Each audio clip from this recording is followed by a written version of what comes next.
Bismillahirrahmanirrahim. Assalamualaikum warahmatullahi wabarakatuh. Halo semuanya, perkenalkan nama saya Suci Kurniawati dari Ekonomi Islam 2017. Di video kali ini saya akan menjelaskan secara singkat mengenai evolusi perkembangan universitas dimulai dari universitas yang pertama kali berdiri di dunia hingga perkembangan universitas saat ini. Selanjutnya, ada peribahasa yang mengatakan, tuntutlah ilmu sejak dari buayan hingga ke liang lahat.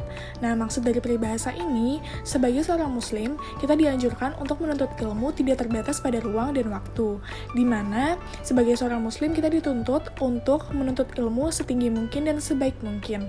Oleh karena itu, peribahasa ini terkait dengan pembahasan kita kali ini, yaitu mengenai universitas, di mana sebagai seorang muslim diusahakan untuk menuntut ilmu tidak hanya sampai ke jenjang pendidikan sekolah saja, tetapi diusahakan untuk bisa mengenyam pendidikan hingga ke tahap berikutnya, yaitu ke tahap universitas atau ke tahap perguruan tinggi. Nah, selanjutnya mengenai istilah universitas. Kira-kira universitas itu berasal dari bahasa apa sih?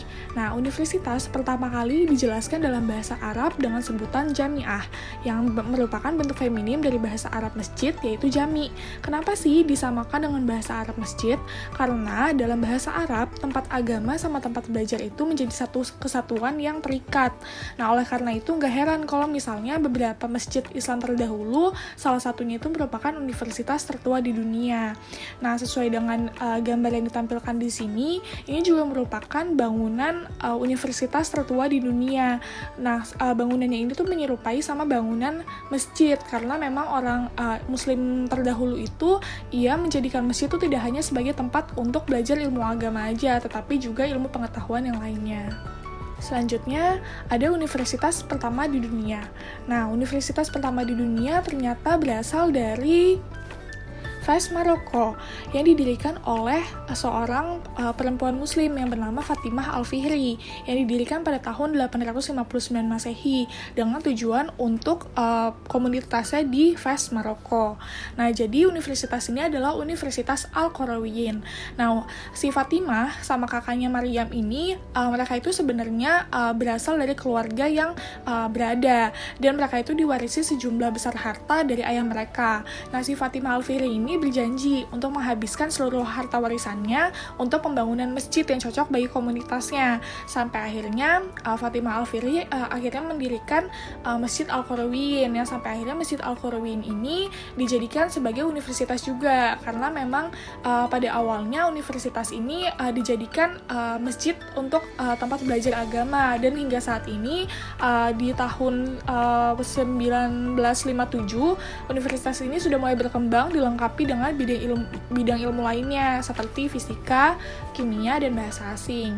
Bahkan universitas ini juga mendapat rekor sebagai universitas tertua dari Guinness Book of World Records. Makanya nggak heran kalau misalnya bentuknya si Universitas Al-Qarawiyyin ini menyerupai sama bangunan masjid dan kental dengan nuansa Islaminya. Selanjutnya, ada universitas yang menempati urutan kedua sebagai universitas tertua di dunia, yaitu ada Universitas Al-Azhar yang terletak di Kairo, Mesir. Universitas ini didirikan sekitar pada tahun 970 sampai 972 Masehi. Nah, awal pembangunan universitas ini awalnya dibangun oleh Bani Fatimiyah yang mengadut mazhab Syiah Islamiyah, dan sebutan Al-Azhar itu terinspirasi dari nama Sayyidah Fatimah Az-Zahra yang merupakan putri Nabi Muhammad SAW. Nah, Al-Azhar ini juga berfungsi sebagai pusat sastra dan literatur Islam Arab Sunni. Nah, di universitas ini juga diajarkan berbagai bidang ilmu pengetahuan modern. Nah, oleh karena itu, universitas ini berhubungan dengan Masjid Al-Azhar di wilayah Kairo kuno. Makanya bisa dilihat juga dari bangunannya sangat mirip banget kayak bangunan masjid pada umumnya, yang ada kubah dan lain sebagainya. Al-Azhar University juga dikenal sebagai universitas yang menghasilkan para cendekiawan-cendekiawan muslim terkenal. Salah satunya ada Ibnu Haisam yang merupakan ahli dalam bidang sains, falak, matematika, geometri, pengobatan, dan filsafat. Yang kedua, ada Ibnu Khaldun yang sudah dikenal sebagai bapak pendiri ilmu historiografi, sosiologi, dan ekonomi. Kemudian ada juga Muhammad Abduh yang merupakan seorang pemikir muslim dari Mesir dan menjadi penggagas gerakan modern Islam. Selanjutnya kita mulai beralih nih ke universitas tertua di wilayah Afrika. Nah, ada Universitas Sankore. Nah, universitas ini merupakan universitas tertua yang terletak di Timbuktu, Mali, Afrika Barat. Nah, didirikan sekitar tahun 989 Masehi oleh seorang hakim Timbuktu yang bernama Al-Qadi Aqib bin Mahmud bin Umar. Nah, sekitar pada tahun 1300 Masehi, seorang wanita Tuareg lokal mendanai pembangunan Masjid Sankore. Nah, di bawah kekuasaan Madinka, masjid ini menarik pembelajar dari seluruh dunia muslim. Nah, sekitar pada abad ke-12, jumlah siswa di Universitas Sankore ini terhitung sejumlah 25.000 siswa, yang sangat besar untuk kota yang berpenduduk hanya 100.000 orang. Nah, bisa dilihat juga bangunan Universitas Sankore ini juga merupakan bangunan yang cukup unik. Nah, terlepas dari mata kuliah yang diambil para mahasiswa di Universitas Sankore, setiap mahasiswa di universitas ini wajib untuk menghafal Al-Quran dan menguasai bahasa Arab. Selain itu, bahasa Arab juga digunakan di Timbuktu sebagai bahasa komunikasi dalam perdagangan. Nah, di Universitas Sankore ini juga pencapaian gelar tertinggi setingkat dengan gelar PhD, ditempuh para mahasiswa dalam kurun waktu sekitar 10 tahun. Saat upacara kelulusan atau wisuda, para sarjana harus mengenakan serban yang mempresentasikan nama Allah dan melambangkan cahaya ilahi, kebijaksanaan, pengetahuan, dan moral baik. Selanjutnya ada fasilitas yang ditawarkan oleh universitas tertua di dunia. Walaupun menjadi universitas tertua, tetapi tidak kalah bagusnya dengan universitas modern saat ini. Yang pertama, universitas tertua di dunia juga memberikan gelar bagi para sarjananya, yaitu adalah pemberi gelar akademis atau kesarjanaan pertama dan tertua di dunia. Oleh karena itu, nggak heran kalau misalnya universitas tertua di dunia ini sudah menghasilkan banyak sekali cendekiawan-cendekiawan yang ahli dalam berbagai ilmu pengetahuan. Selanjutnya, ada fasilitas pendidikan. Setiap mahasiswa yang berkuliah di universitas tertua tersebut juga ditawarkan berbagai fasilitas pendidikan, seperti karya ilmiah, seperti buku, terus literatur lainnya, kemudian juga fasilitas sarana prasarana belajar lainnya. Selain itu juga yang menarik, para siswa tidak perlu membayar biaya dan diberi tunjangan uang untuk makanan dan akomodasi, terutama di Universitas Al-Azhar Kairo, Mesir. Nah, oleh karena itu, bisa dibilang universitas tertua di dunia ini cukup sulit dalam merekrut para mahasiswanya, karena dibutuhkan seleksi yang ketat dan juga syarat tertentu untuk menerima mahasiswa-mahasiswa yang datang dari berbagai penjuru dunia ini. Kemudian ada perpustakaan. Universitas tertua di dunia juga memiliki perpustakaan yang dimana terdapat banyak karya tulis ilmiah yang dijadikan bahan pembelajaran bagi para pelajar untuk menunjang kegiatan akademik di sana. Nah, nggak heran juga kalau misalnya banyak perpustakaan tertua di dunia yang didapatkan dari universitas-universitas tertua ini. Nah, selanjutnya masuk ke evolusi perkembangan universitas-universitas besar di dunia. Universitas tertua di dunia ini disusul dengan pembangunan University of Cordoba, di mana universitas ini didirikan pada saat kekuasaan Abdurrahman III sekitar 912 Masehi. Universitas ini terkenal sebagai universitas yang menjadi kebanggaan bagi umat Islam, karena banyak mahasiswa yang datang dari berbagai negara, termasuk mahasiswa Kristen dari wilayah Eropa, dan menuntut ilmu di universitas itu. Sampai akhirnya universitas ini pun kembali dikelola pada sekitar tahun 1972. Nah, bisa dilihat juga bangunannya, untuk bangunan saat ini udah menunjukkan bangunan universitas modern dengan memiliki simbol-simbol yang berarti bagi wilayah Cordoba, Spanyol tersebut. Ya, selanjutnya ada University of Nizamiyah. Nah, universitas ini merupakan salah satu dari sejumlah universitas yang didirikan oleh Khwaja Nizam al-Mulk pada tahun 1065, yang letaknya di Al-Rusafa, kota Baghdad, atau yang saat ini dikenal dengan negara Iran. Nah, universitas ini juga dianggap sebagai lembaga pendidikan yang paling ternama pada masa pemerintahan Abbasiyah. Selanjutnya ada Shola Medica Salernitana. Nah, bisa dibilang ini merupakan lembaga pendidikan di bagian wilayah barat yang merupakan sekolah kedokteran terkenal yang muncul di Salerno, Italia pada sekitar abad ke-9 dan menarik siswa dari seluruh Eropa. Bisa dibilang ini merupakan universitas pertama di wilayah bagian barat yang merupakan sebuah sekolah kedokteran, di mana ia muncul di sekitar abad pertengahan akhir, yang merupakan lembaga pendidikan pertama dan paling berpengaruh di wilayahnya. Selanjutnya ada University of Bologna. Nah, universitas ini adalah lembaga pendidikan tinggi pertama yang didirikan di belahan dunia barat pada sekitar tahun 1088 di Bologna, Italia. Universitas ini mempelajari hukum kanon dan hukum perdata yang sangat dihormati. Hingga saat ini, Universitas Bologna masih dianggap sebagai salah satu universitas yang maju dalam hal sistem pendidikan di Eropa. Bisa dilihat juga dari bangunannya sudah kental dengan interior-interior Italia. Selanjutnya disusul oleh pembangunan University of Paris.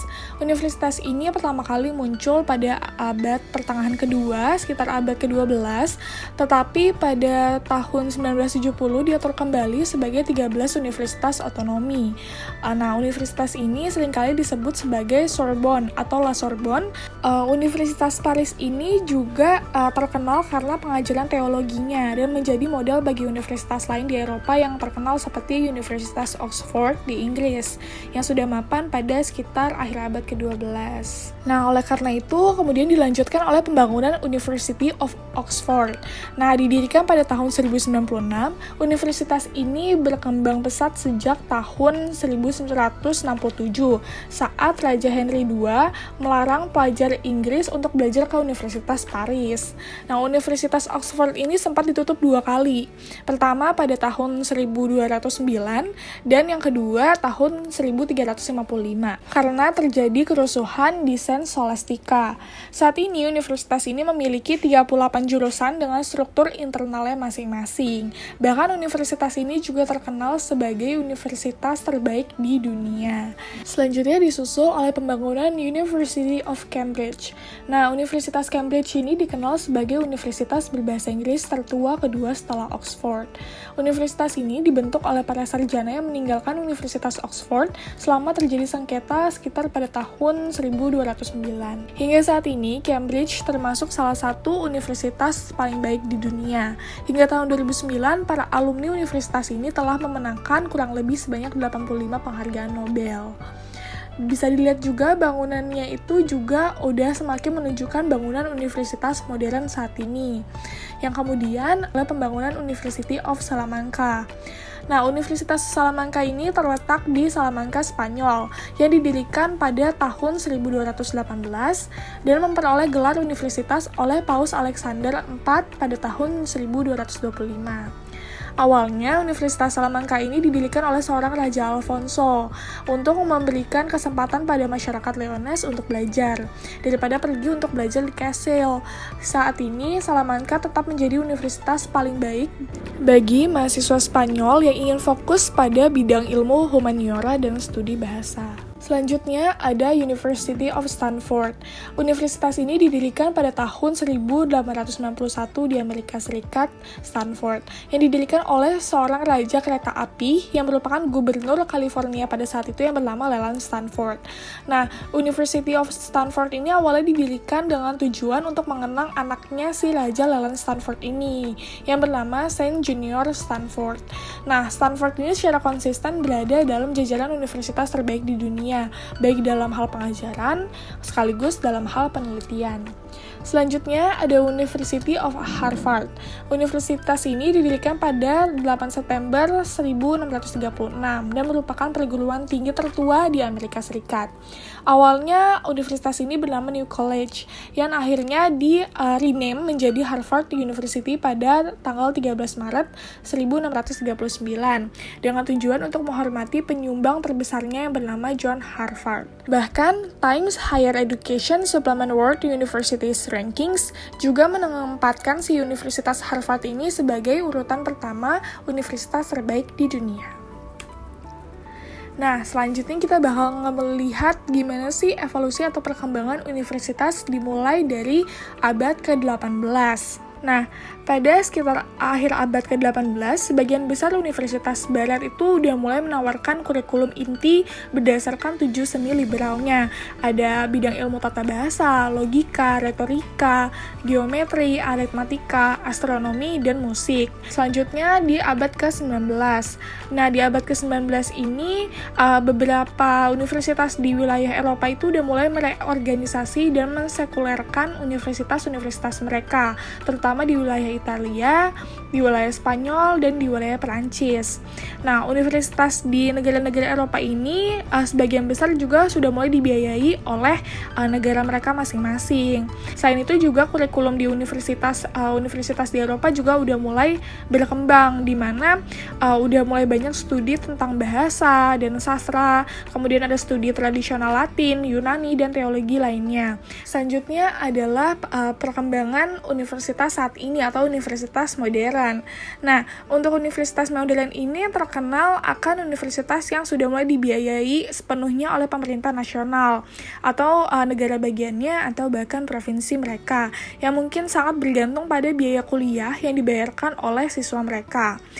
Kesimpulannya, Islam memberikan dampak yang cukup besar, terutama dalam bidang pendidikan, yakni pendidikan universitas-universitas besar di dunia, di mana akibat pendirian universitas pertama di dunia, yakni Universitas Al-Qarawiyyin di Maroko, berdampak pada tumbuhnya universitas-universitas besar lainnya di seluruh dunia yang didukung dari terciptanya lulusan akademi, literatur, dan karya tulis yang dihasilkan oleh para pelajar yang telah lebih dahulu menimba ilmu di universitas tertua. Hingga saat ini, menurut QS World Universities Rankings, sudah terdapat kurang lebih sebanyak 9.000 universitas yang berdiri di seluruh penjuru dunia. Dan 10 peringkat tertinggi universitas terbaik itu merupakan universitas tertua di dunia yang terinspirasi dari pendiriannya Universitas Islam Al-Qarawiyyin sebagai universitas pertama di dunia. Sekian presentasi dari saya, kurang lebihnya mohon maaf. Semoga bermanfaat. Assalamualaikum warahmatullahi wabarakatuh.